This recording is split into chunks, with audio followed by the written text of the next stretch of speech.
Some people build companies, some build machines. I think I've been trying to build Welcome to SpaceX. Here we are in the lobby. the future. I've been broke. I've been fired. I've slept on factory floors and watched rockets erupt into failure. I never cared about fitting in. I cared about turning life into something bigger. This isn't a story about money or fame. It's about obsession and how far one person will go to push humanity forward, even when everyone else believes he's lost his mind.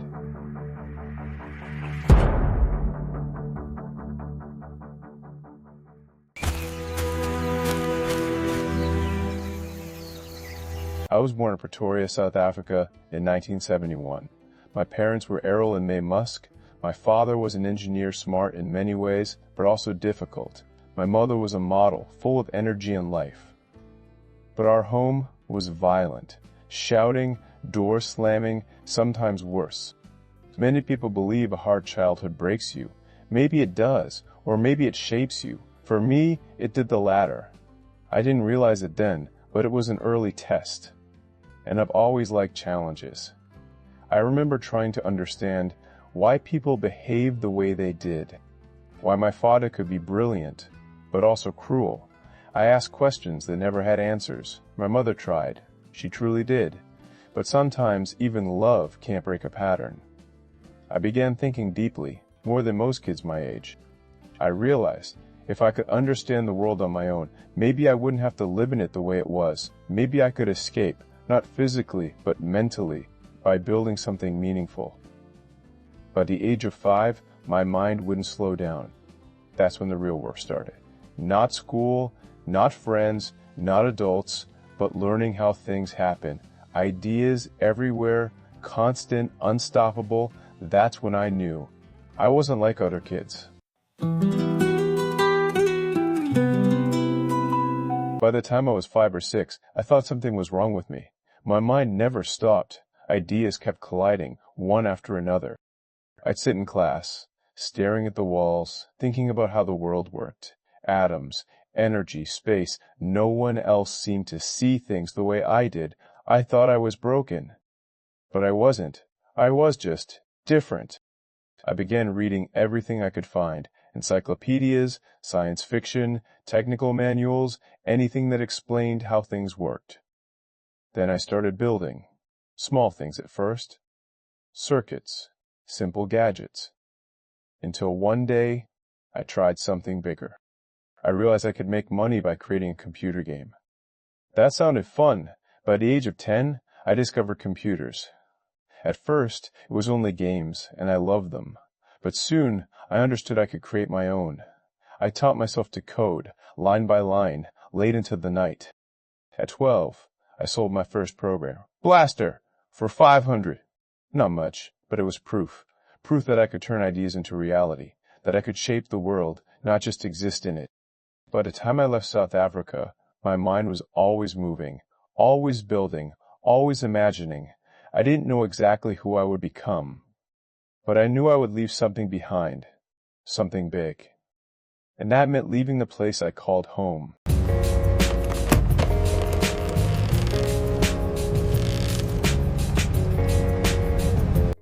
South Africa didn't feel like the place where the future was being built. I cared about my family in my own way, but the world around me felt small, restricted, closed in. I wanted to be somewhere ideas could expand, where technology, ambition, and risk weren't punished, but rewarded. At 17, I left home, alone. No backup plan, no safety net, just the goal to learn and build. I wanted to understand how the universe worked and how the economy worked, so I could make things happen. Physics and economics became my tools. I began studying at Queen's University in Canada, then transferred to the University of Pennsylvania, 2 degrees, physics and economics. People said I was crazy for trying to do both, but it didn't matter. Understanding the universe and understanding money, that combination would matter later. If you understand the laws of the world and the rules of energy, you can shape the future. Leaving home wasn't just escape, it was preparation. Every challenge, every lonely flight, every sleepless night, I was building something inside myself, resilience, persistence, a mind that wouldn't stop. Then in 1995, with a computer, a car, and $2,000, I arrived in Silicon Valley. That's when the real test started. The world I had imagined, the one I wanted, wasn't going to be handed to me. I had to take it. Here's what happened. It was 1995. I arrived in Silicon Valley with almost nothing. A beat-up car, a used computer, and $2,000. Everyone around me was chasing the next big breakthrough. I realized quickly I had no backup plan, no easy way in. If I wanted to build the future, I had to create it myself. I tried to get a job at Netscape, no reply. So I thought, if there's no path, I'll make one. That's when I decided to build Zip2, a platform to help newspapers move online. It wasn't flashy, it wasn't easy, but it was needed. Necessity drives everything. Starting a company at 24, with no money, felt like staring into nothing while swallowing glass. I slept on the floor of our rented office, showers at the YMCA, cheap meals, whatever I could manage. Every day was a challenge. Every day, failure felt close. We started small, me, my brother, a friend, a few salespeople working on commission. We visited every newspaper we could, showing them what online media could become. Most ignored us. Some laughed. But a few saw the potential. Zip2 grew slowly, then all at once. We signed bigger newspapers, including the New York Times. Then Compaq showed interest. In 1999, after 4 years, they bought Zip2 for $35 million. I went from sleeping on a couch to having millions almost overnight. But the money wasn't the goal. It was proof. Proof I could turn ideas into reality. Most people would have stopped there. Expensive cars, success at 24. But I wasn't most people. I wasn't finished. If Zip2 was the first step, the next ones would change the world. After Zip2, I had money for the first time. Enough to feel like the world was mine, and enough to crash straight into it, literally. I bought a McLaren F1. It was stunning, powerful, and terrifying.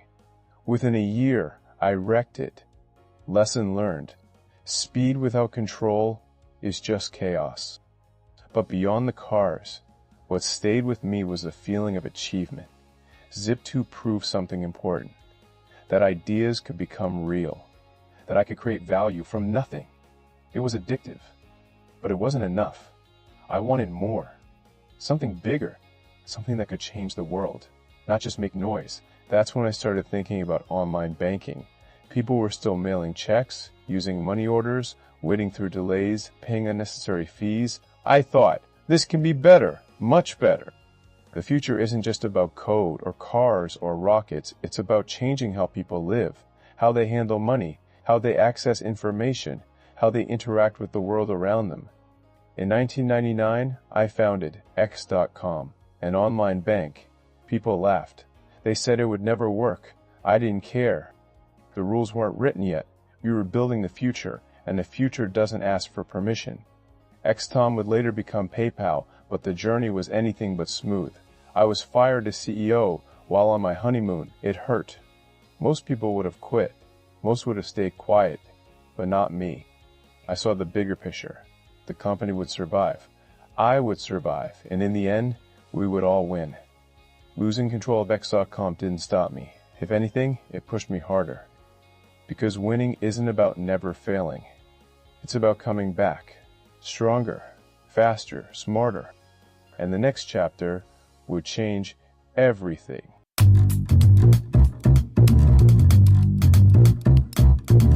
If you know about hip-hop, you know about rap. In 2002, eBay bought PayPal for $1.5 billion. I walked away with $165 million. For most people, that kind of money changes everything. For me, it was only the start. I didn't want comfort. I wanted impact. I wanted to do something that could redefine humanity itself. People thought I'd vanish to a beach, spend my days relaxing, sipping cocktails, playing video games. But that was never me. I wasn't built for rest. I was built for the impossible. I wanted to go where no one dared, to the sky and beyond. I founded SpaceX with one clear mission: make life multiplanetary. Everyone thought it was madness. Friends, family, investors, they all said the odds were impossible. But history rewards the stubborn. The first 3 rockets failed. They exploded, burned, disappeared. Each failure cost millions and chipped away at hope. The team was exhausted. Doubt was everywhere. I had one last chance, one rocket, one attempt. If it failed, SpaceX was finished. Then came the 4th launch. Falcon 1 reached orbit. I cried. Not just for me, not just for the team, but for humanity. That small rocket proved the impossible could be beaten. SpaceX succeeded, but the mission wasn't over. The world's problems weren't only in space, they were here on Earth. And the next fight, making Earth sustainable, would require the same courage, vision, and stubborn belief.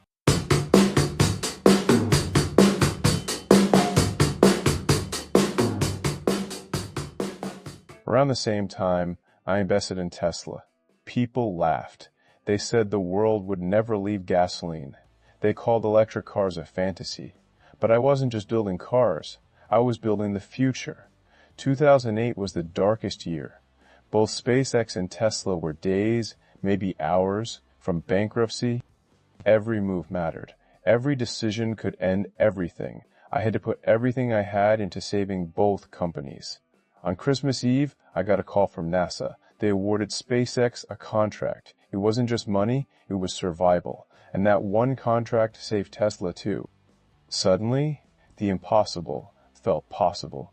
Tesla was still a gamble. Roadblocks everywhere, investors doubting, factories failing.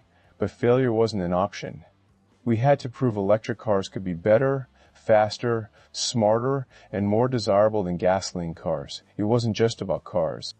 It was a fight against the status quo, against inertia, against disbelief. Every mile driven, every battery perfected, every skeptical article we endured, it was all part of a bigger mission, changing the way the world moves. With SpaceX launched and Tesla fighting to survive, the path forward was clear. The future wasn't just a dream, it was something I would build with my own hands, one impossible challenge at a time.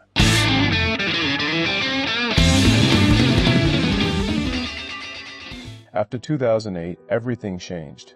Tesla began finding its footing. SpaceX started launching Falcon 9 rockets that actually returned. The dream of reusable rockets, something many said was impossible, became reality. But I wasn't stopping there. The world needed more than cars and rockets. It needed solutions for energy, transportation, and technology itself. Tesla had to be more than a car company. Solar, batteries, self-driving technology, all pieces of the same puzzle. SpaceX was no different. Every rocket launch, a test, every failure, a lesson. The first Falcon 9 rockets exploded. The next barely flew, but each attempt brought us closer until the day we finally landed one. We weren't just building rockets or cars, we were rebuilding the future itself. Every innovation, a step toward a world powered by clean energy, connected by satellites, capable of reaching other planets. We had to show people the impossible wasn't just possible, it was inevitable if you were willing to do the work. We built.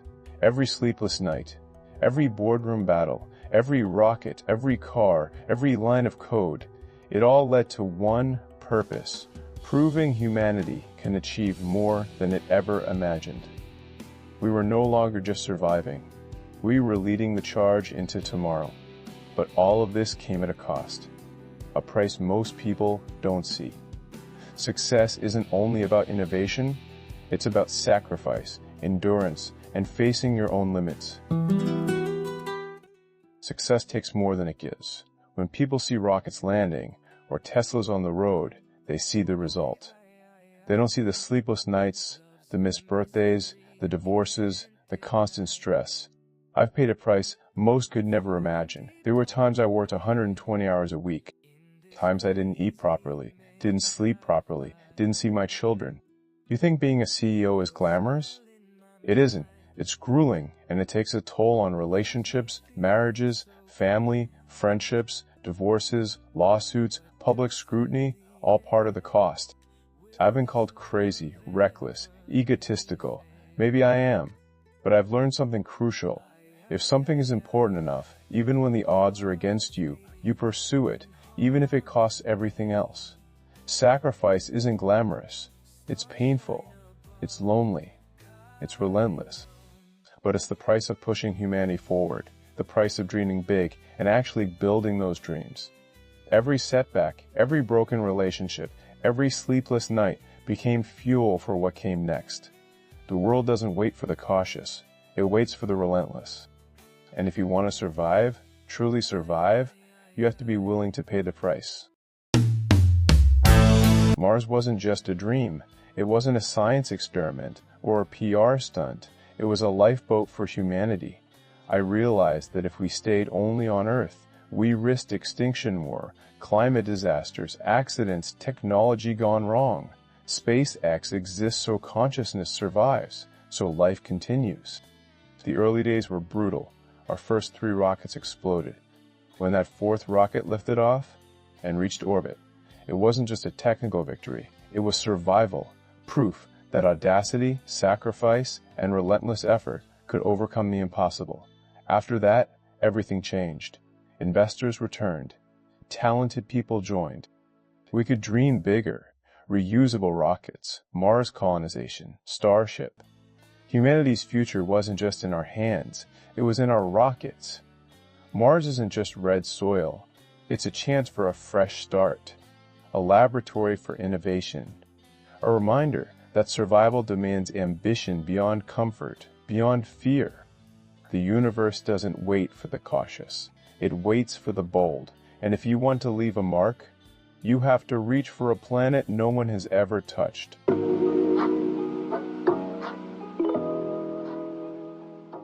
Mars was the dream, but Earth still had problems. Transportation, energy, communication. If we didn't fix those, we wouldn't survive long enough to reach another planet. That's why I started thinking bigger. Tesla wasn't just a car company. It was a mission to accelerate sustainable energy. People laugh when I said we make electric cars desirable, profitable, and fast. But here we are, changing how the world moves. Starlink came next. Global connectivity, internet for everyone, everywhere. Humanity needs access not just to information, but to opportunity. Neuralink was a different frontier. Human-computer symbiosis. If we don't enhance cognition, we risk being left behind by AI. It's about survival, evolution, and understanding our own brains. Before technology outpaces us, it's all connected. Tesla, SpaceX, Starlink, Neuralink. Each innovation strengthens the others. Each prepares humanity for a future where we can thrive, even if Earth fails. Some call me crazy, maybe I am. But the world doesn't remember the cautious. It remembers those who reach beyond, who risked everything for the future. People call me crazy. They say my ideas are impossible. Maybe they're right, but the people who shape the future always seem crazy at first. I didn't do this for fame. I didn't do it for money. I did it because someone had to. Someone had to take the risks, push the limits, build the tools for tomorrow. SpaceX isn't just rockets. It's humanity's insurance. Tesla isn't just cars. It's the future of energy. Starlink isn't just satellites. It's connection, freedom, survival. Neuralink isn't just science. It's evolution. I faced failures, bankruptcy, public scrutiny, personal sacrifices, sleepless nights, strained relationships, criticism from every direction. But when something is important enough, the odds don't matter. I am not the hero of this story. The one that survives, innovates, reaches for the stars, and refuses to be limited. I'm just building the tools. Maybe I'm crazy, but the people who build the future always are.